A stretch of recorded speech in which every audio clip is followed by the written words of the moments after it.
It's not longer a news that Ruben Amorim has been let off of his job, and how that has made us feel as human beings, as supporters of Manchester United fan. A lot of us feel somehow, especially those that wanted him out and those that wanted him in, and neutral people like myself. I was on my way to work yesterday when I got the news. I had to park the car, and I didn't like how that made me feel, because not because I wanted Ruben Amorim, because of the setback this is going to cost us as a club. Now, this video is going to be more details with a lot of facts, with a lot of proof, and with a lot of analysis on how Ruben Amorim got the job and how he was let go. Now, let me set the facts straight. Ruben Amorim was not sacked; he was asked to step aside. Currently, Ruben Amorim is an employer. He's still employed by Manchester United. So anybody that wants to get Ruben Amorim to be the manager of their club will have to go through Manchester United and get the release clause or whatever that goes, so that he can be their manager. In which Ruben Amorim is still being paid salary by Manchester United, and he's just stepping aside, not working, but he's being paid.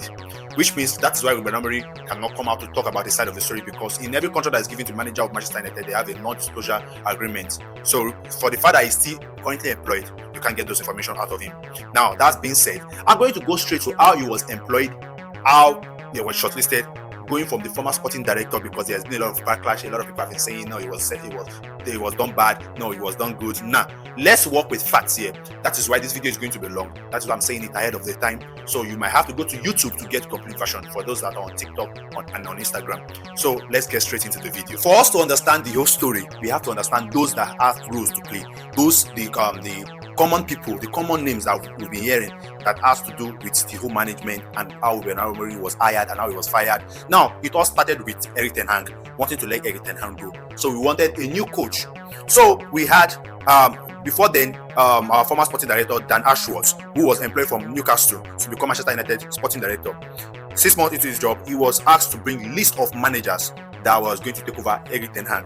Now, note this other name too, that was working under Dan Ashworth as technical director, which is Jason Wilscott, which is current Manchester United football director in football. I beg your pardon. Now, let's go straight. Dan Ashworth was asked to bring the list of managers that was shortlisted for him. The first person, I don't know what he was, the list is here. Number one on my own list is Eddie Howe, Newcastle coach. Now, let's look at how Eddie Howe played the formation. Please go along with me. We are trying to make context here. Eddie Howe played 4-3-3, 4-5-4, 5-4-1, 4-5-1 shape, formation and system. Number two, Marco Silva, the coach of Fulham. How does he play? He plays 4-2-3-1. He plays 4-3-3 system. Number three is Thomas Frank. How does Thomas Frank play? He plays 3-5-2, he plays 3-4-3, and he plays 4-3-3 formation or system, as you may call it. Number four, we have Graham Potter, mentioned as potential interim option then, because there was going to be an interim then during the Erik ten Hag saga. So how does Gary Potter plays? Mentioned as the potential interim option, because as during Erik ten Hag saga, there was going to be an interim coach before the manager. Remember that Ruben Amorim wanted to come in in the summer, but they were insisted that he should come in November. That is that on that. How does he play? He plays 3-4-2-1 formation, he plays 3-4-3, he plays 4-2-3-1, and he plays 4-4-2. That is Gary Potter. Note the context, happens to be the potential interim option by the former sporting director Dan Ashworth.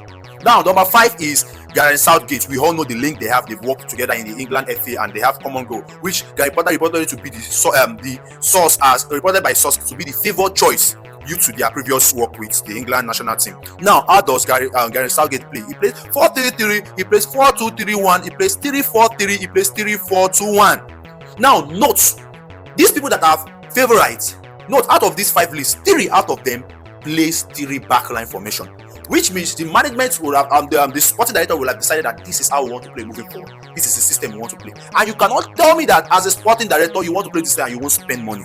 I'm going somewhere with this story. Now, knowing fully well that this formation is going to cost you a lot, Manchester United have been known to be playing 4-4-2, 4-3-3 formation, or how you want to list it. We are always known for 4 backline. Switching your kind of identity to something else will cost you money.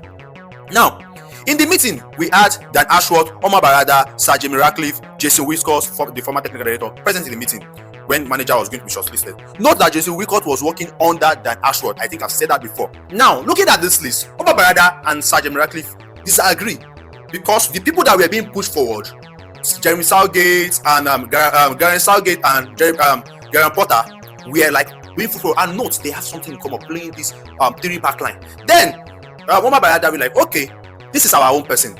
Ruben Amorim plays the same team. Also note that out of all these things, these people could switch formation.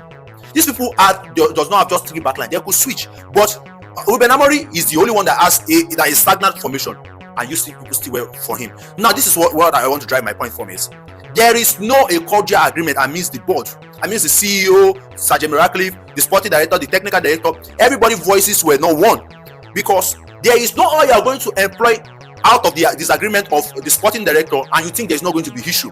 Now, a lot of the news has been out there that this is one of the reasons why Dan Ashworth was fired. No, I disagree. I'm going to go into the story of how he was let go. He wasn't fired. There was a mutual agreement. He went with Umar Barada to travel to Sporting to meet Ruben Amorim. After meeting him, they had the interview, and he stated categorically, "This is how I want to play. Okay, you're coming in November." We all know how the story went. Now, having come back to England, when Ruben Amorim came, he met with Dan Ashworth once at the gates of Carrington. After he met with him, just because he was not Dan Ashworth does not like the signing of Ruben Amorim, he went on holiday. Now, which made the ownership be like, you're a new coach, just came in. You are the sporting director. You should let him know your vision, how you want to run, how you want the club to run. You went on holiday, which means it's a sign that he's not welcome here. So note, Ashworth left his role by mutual agreement in December 2024, less than a month of Ruben Amorim's appointment. So he left. Now, what are the formation Ruben Amorim plays? He plays 3-4-3 formation. Everybody knows that. Even a blind man can detect this. So after Dan Ashworth left, it became a new era. So we have Dan, was the football our new football director, which was the technical director. Remember, he worked under Dan Ashworth, which we can say quote unquote that he's a loyalist to his former boss. Now, that list compilation must have been done by the two of them. They must have had brainstorming together, and which the CEO and Sergeant Ratcliffe disagree with them to bring on the person they wanted, which means it's really feel like if you know who you wanted to bring, then bring it. Why do you ask us to do our short list? You get. Now, having done that, you have Jason Wisco's time. Now, it became an issue after the game at Grimsby. Now, the whole game, we all know how it went with the penalty. The whole saga, I shouldn't be going into that story again. When that happened, they started telling him, you needed to change your formation. It's not working. We are not giving you player yet, but you should work with what you have. This player are not made for this system. But you people insisted that he should come and know the player. You could have left Van Nistelrooy to finish the summer to be the interim coach. You could have left Van Nistelrooy to do the job. Ruben Amorim felt he was being lied to.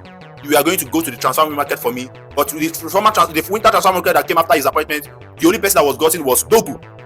Mind you, Dogu was even Leche backup. He wasn't their starting. Imagine the quality of player they are giving a coach that you want to build with. I'm not saying the board got it totally wrong, but I'm saying picking out their faults here. If you want to back a manager, back him with your full guard. Let it be known that it's this coach that is bad. Let it be known that this coach did not do his job well. So it won't be like a side 19. Now, the question is, if you know he isn't fit for the job, don't hire him. Why hire the manager which you guys know you are not in cordial agreement with, which you know you are not in support with? Why? Because it's left for the board to make the decision. Because the decision you people made that day in the meeting is not only affecting you, it's affecting the fans, it's affecting the club, it's affecting the team on the pitch. We can see the result on the pitch because of that decision. That is why I keep saying in my videos that for a team to be successful, for a football club to win trophies, it starts with the board. It starts with the decision they make.